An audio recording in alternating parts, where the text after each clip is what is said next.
രണ്ട് വ്യത്യസ്ത ധ്രുവങ്ങളിൽ നിൽക്കുന്ന രണ്ട് പദ്ധതികളാണെങ്കിലും നിങ്ങളൊരു ശരാശരി ഇന്ത്യക്കാരനോട് തൊഴിലുറപ്പ് പദ്ധതിയാണോ മുദ്രാ ലോൺ സ്കീമാണോ മികച്ചത് എന്ന് ചോദിച്ചാൽ ഭൂരിപക്ഷം ആളുകളുടെയും ഉത്തരം തൊഴിലുറപ്പ് പദ്ധതി എന്നാകും.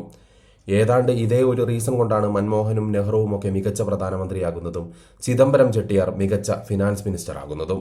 ഇന്ദിരാഗാന്ധി പ്രധാനമന്ത്രിയായിരുന്നപ്പോൾ 1972 മൻമോഹൻ സിംഗ് ഇന്ത്യയുടെ ചീഫ് എക്കണോമിക് അഡ്വൈസർ ആകുന്നത്. അടിയന്തരാവസ്ഥ പ്രഖ്യാപിക്കുമ്പോഴും മൻമോഹൻ ആ സ്ഥാനത്ത് തന്നെയായിരുന്നു. നെഹ്റു തുടങ്ങിവെച്ച സോഷ്യലിസം എന്ന ആശയം എടുത്തുകളയാനുള്ള ശ്രമങ്ങളുടെ ആദ്യഘട്ടം ലാൽ ബഹദൂർ ശാസ്ത്രി തുടങ്ങിവെച്ചെങ്കിലും അദ്ദേഹം വളരെ പെട്ടെന്ന് മരണപ്പെട്ടുപോയി. ശേഷം വന്ന ഇന്ദിര അക്ഷരാർത്ഥത്തിൽ ഇന്ത്യൻ എക്കോണമിയെ നശിപ്പിച്ചു. രാജ്യത്തെ ലൈസൻസ് രാജ് ഇന്ത്യയുടെ വളർച്ചയെ പിന്നോട്ടടിച്ചു.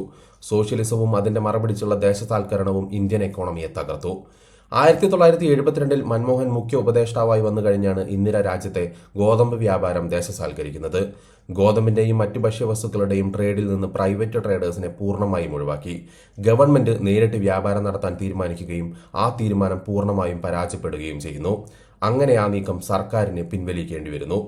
അതേപോലെ മൻമോഹൻ ഉപദേഷ്ടാവായതിനു ശേഷം ഇന്ദിര കൊണ്ടുവന്ന മറ്റൊരു തീരുമാനമായിരുന്നു 1974 കുപ്രസിദ്ധമായ 97.5% ഇൻകം ടാക്സ് ഏർപ്പെടുത്താനുള്ള തീരുമാനം.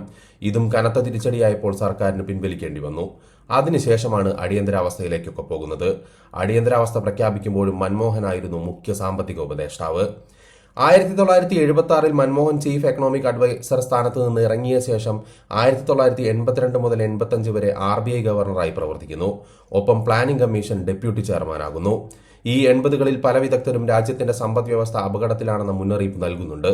എന്നാൽ ഏതെങ്കിലും തരത്തിൽ മൻമോഹൻ കോൺഗ്രസിന്റെ ഈ സോഷ്യലിസ്റ്റ് നയങ്ങൾക്കെതിരെ അന്ന് അത്രയും പ്രധാന പദവിയിലിരുന്നപ്പോൾ ശബ്ദമുയർത്തിയിരുന്നോ എന്ന് നമുക്കാർക്കും തന്നെ അറിയില്ല. നെഹ്റുവും ഇന്ദിരയും കൂടി രാജ്യത്തിന്റെ സമ്പദ്ഘടനയെ തകർത്തു എന്നൊരു സ്റ്റേറ്റ്മെന്റ് പോലും പറഞ്ഞതായും അറിവില്ല. മൻമോഹൻ സിംഗ് എങ്ങനെയാണ് ഇന്ത്യൻ എക്കോണമിയെ രക്ഷിച്ചത്?